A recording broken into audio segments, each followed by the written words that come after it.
जय श्री राम। आप लोगों को आज बताऊंगा कि भरत भैया का चरित्र कैसा था और क्यों भैया भरत जैसे ना तो कोई भाई कभी हुआ था और ना कभी होने वाला है।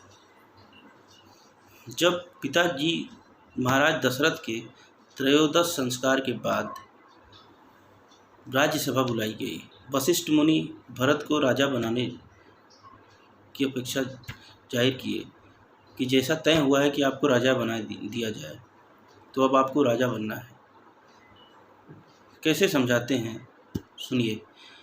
सुनहु भरत भावी प्रबल, बिलखि कहेउ मुनिनाथ। हानि लाभ जीवन मरण, जस अपजस विधि हाथ। ब्रह्मा ने सारी सृष्टि जब बनाई तो सारी चीज़ें लोगों को दे दी, पृथ्वीवासियों को, लेकिन 6 चीज़ें अपने पास रख ली। हानि, लाभ, जीवन मरण और जस और अपजस। आप कहीं पैसा तो लगा सकते हैं, कोई व्यापार चालू कर सकते हैं, लेकिन इस बात की गारंटी नहीं है कि आपको उसमें हानि होगा या कि लाभ होगा। इसके लिए अगर आप कभी कोई व्यापार चालू करते हैं, कोई भी चीज़, छोटी सी कोई आप दुकान भी चालू करें या कोई बिजनेस बड़ा चालू करें, तो आप सिर्फ भगवान को सुपुर्द कर दीजिए कि हे प्रभु, ये आपका ही है और आप ही इसको संभालिए और आप जैसे चाहेंगे ये वैसे ही चलेगा। एक बार जब द्रौपदी भगवान कृष्ण से बहुत रुष्ट हुई थी, जब महाभारत का युद्ध समाप्त हो गया तो बहुत रुष्ट हुई थी और उन्होंने बोला कि आप कैसे कन्हैया हैं, बहुत भली बुरी सुनाइए। कैसे आप बोलते हैं कि आप जगतारण हैं, अवतार हैं, परम ब्रह्म हैं। आप कैसे हैं कि मेरे पतियों को जब हार रहे थे जुए में, अधर्म हो रहा था, तब आप क्यों नहीं आए, कहाँ थे आप। बहुत कुछ सुनाया।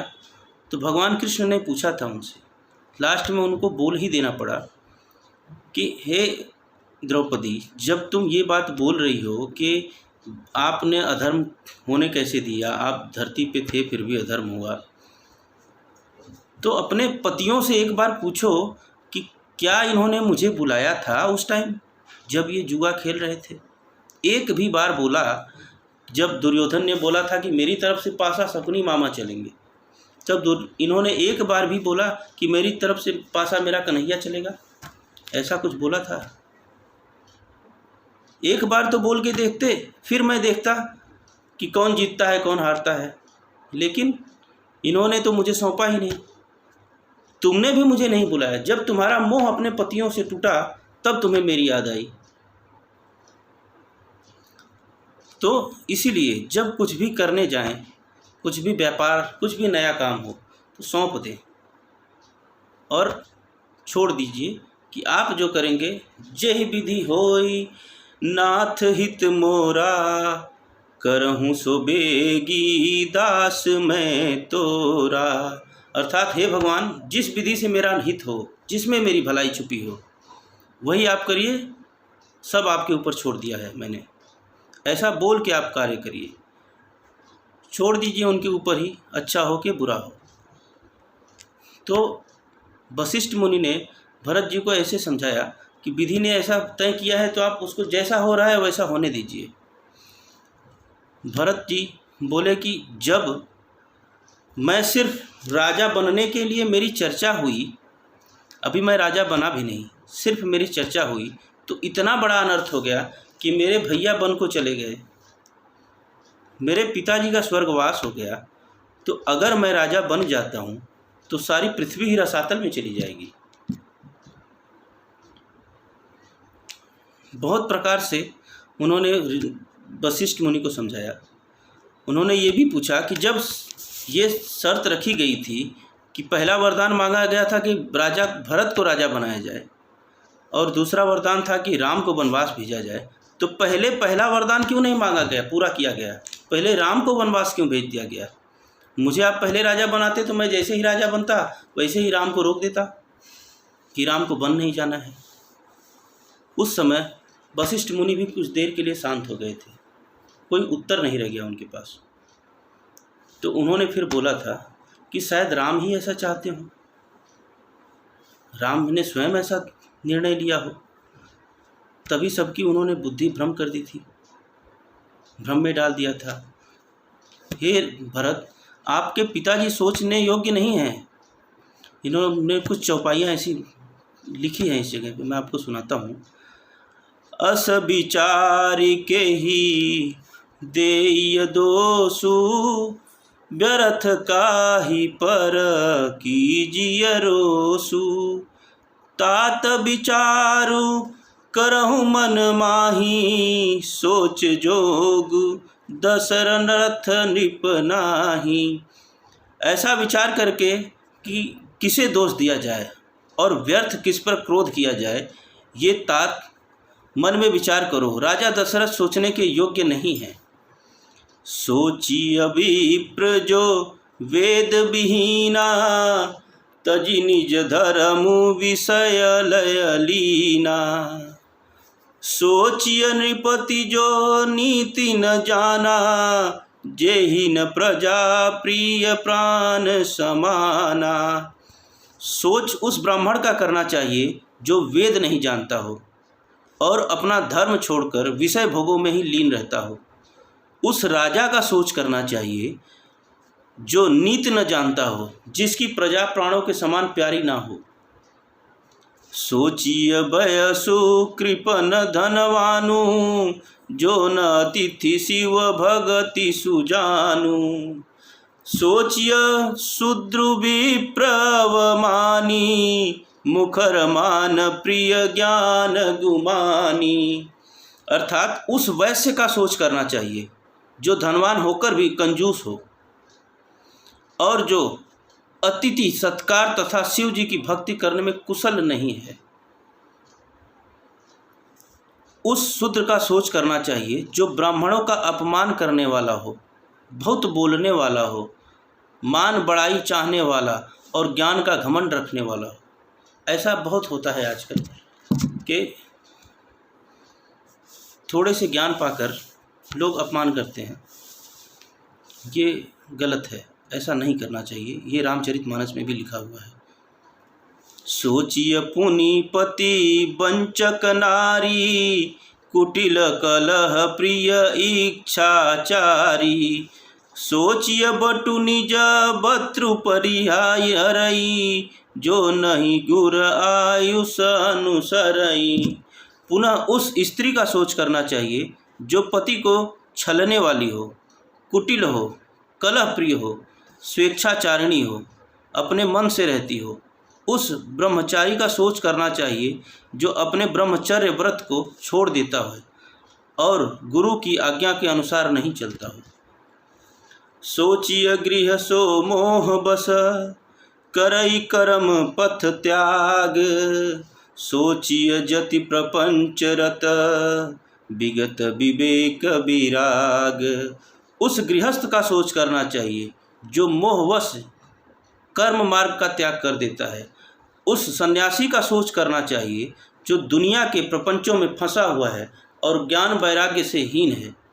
साधु संत बन गया और मन पूजा में नहीं है, भगवान की भक्ति में नहीं है, भोग में है। आजकल तो साधु बन जाते हैं और मदिरा पान करते रहते हैं, भोग करते रहते हैं। तो ये सब गलत है, ऐसा नहीं करना चाहिए। वैखानस सोई सोचे जोगु, तपु बिसाई जेहि भाई व भोगु। सोचिव पिनुस अकारन क्रोधी, जननी जनक गुर बंधु विरोधी। वानप्रस्थ वही सोच करने योग्य है जिसको तपस्या छोड़कर भोग अच्छे लगते हैं। सोच उसका करना चाहिए जो चुगलखोर हो, बिना वजह चुगली करता है, बिना ही कारण क्रोध करने वाला है तथा माता पिता एवं गुरु भाई बंधुओं के साथ विरोध रखने वाला है। ऐसे लोगों का हमेशा सोच करना चाहिए। सब विधि सोचिय पर अपकारी, निज तनु पोषक निर्दय भारी। सोचनीय सबहि विधि सोई, जो न छाड़ी छलु हरिजन होई।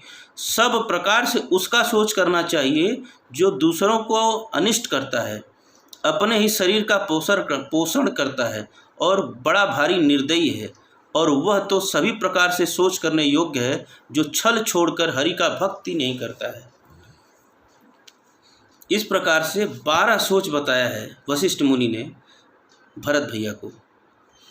तो सोचनीय नहीं कौशल राजू, भुवन 4-10 प्रगट प्रभाऊ, भयउ न अहई न अबहु निहारा, भूप भरत जस पिता तुम्हारा।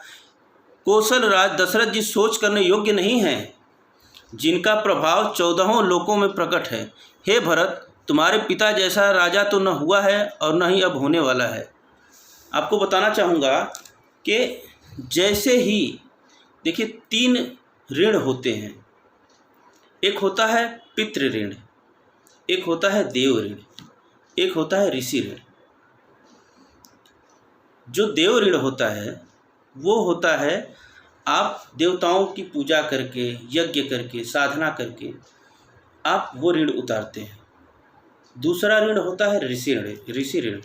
ऋषि ऋण में क्या होता है कि आप ऋषियों ने जो शोध करके इतनी सारे ग्रंथ लिखे हैं, वेद शास्त्र लिखे हैं, आप उनका अध्ययन करिए जिससे उनका आप ऋण उतार सकते हैं। तीसरा होता है पितृ ऋण। इसमें आपको अपने जो पितृ होते हैं, जो पूर्वज होते हैं, उनके सम्मान के लिए, देखिए हमारे यहाँ पे तो हम तो उत्तर प्रदेश के रहने वाले हैं, पूर्वांचल के। वहाँ पे तो जब कोई भी शादी विवाह कोई कार्यक्रम होता है तो पितरों को निमंत्रण किया जाता है, उनकी पूजा की जाती है।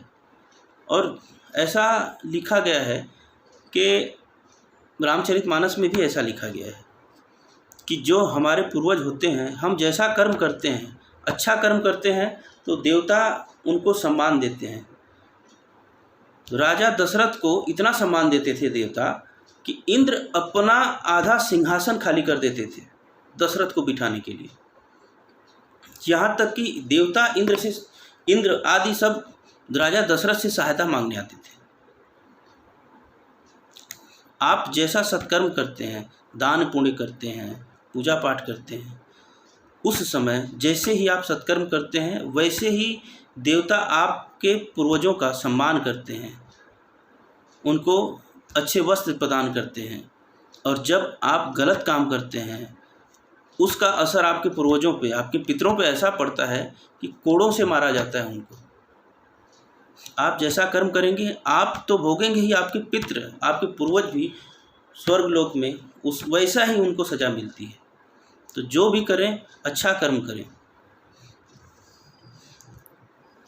विधि हरि हरु सुरपति दशनाथा, बरन ही सब दशरथ गुण गाथा। ब्रह्मा विष्णु शिव इंद्र और दिक्पाल सभी राजा दशरथ के गुणों की कथाएं कहा करते हैं। ऐसे थे राजा दशरथ। कहु तात के ही भांति को, करहि बड़ाई तासु, राम लखन तुम शत्रुघ्न, सरियसु वन सुचि जासु। जिसके 4 पुत्र हों, भगवान राम जैसे राजा दशरथ के 4 पुत्र, भगवान राम, भरत भैया, लक्ष्मण भैया और सीता मैया उनकी बहू, और शत्रुघ्न भैया उनके सबसे छोटे पुत्र। तो जिसमें उनको 4 पुत्र, जिसमें राम लक्ष्मण भरत शत्रुघ्न जैसे 4 पुत्र जिसके हों, वो राजा को कोई सोचने की ज़रूरत ही नहीं है। इतने महान राजा जिसको भगवान ने जिसके घर पे स्वयं अवतार लिया हो, वैसे राजा कभी कोई हुआ है ना तो कभी होने वाला है। ये सब बातें बताई तो सब प्रकार से समझाया, लेकिन भरत नहीं माने। और आगे की कहानियों में आपको पता चलेगा कि भरत कैसे तैयार हुए और उन्होंने बोला कि हे प्रभु, हे गुरुदेव, मैं आज्ञा नहीं मांग रहा हूँ आपसे, मैं आपको बता रहा हूँ कि मैं कल सुबह अपने भैया को मनाने के लिए मैं चित्रकूट जाऊँगा और उनको मना किया जाऊँगा। और मैं ऐसा मेरा विचार है कि राज्य तिलक का सारा सामान मैं खुद वहीं पे लेके चलूँ और वहीं पे भैया का राज्याभिषेक कर दिया जाए। तो सुबह के टाइम फिर क्या हुआ कि जैसे तमसा नदी के किनारे राम जी अपने प्रजा को सोता हुआ छोड़ के चले गए थे, उस दिन अयोध्या में पूरी रात कोई नहीं सोया था कि ऐसा ना हो कि भरत भैया भी चले जाएं हम लोगों को छोड़ के और प्रभु का दर्शन ना हो। माताएं पालकी में, ऋषिवर रथ पे और भरत और शत्रुघ्न दोनों पैदल पैदल नंगे पांव चल दिए भैया को मनाने के लिए। तो यहाँ पे हमारे एक गुरु जी हैं, तो उन्होंने एक भजन गाते हैं वो, तो आपको सुनाऊंगा 2 लाइन, जिसमें कहते हैं कि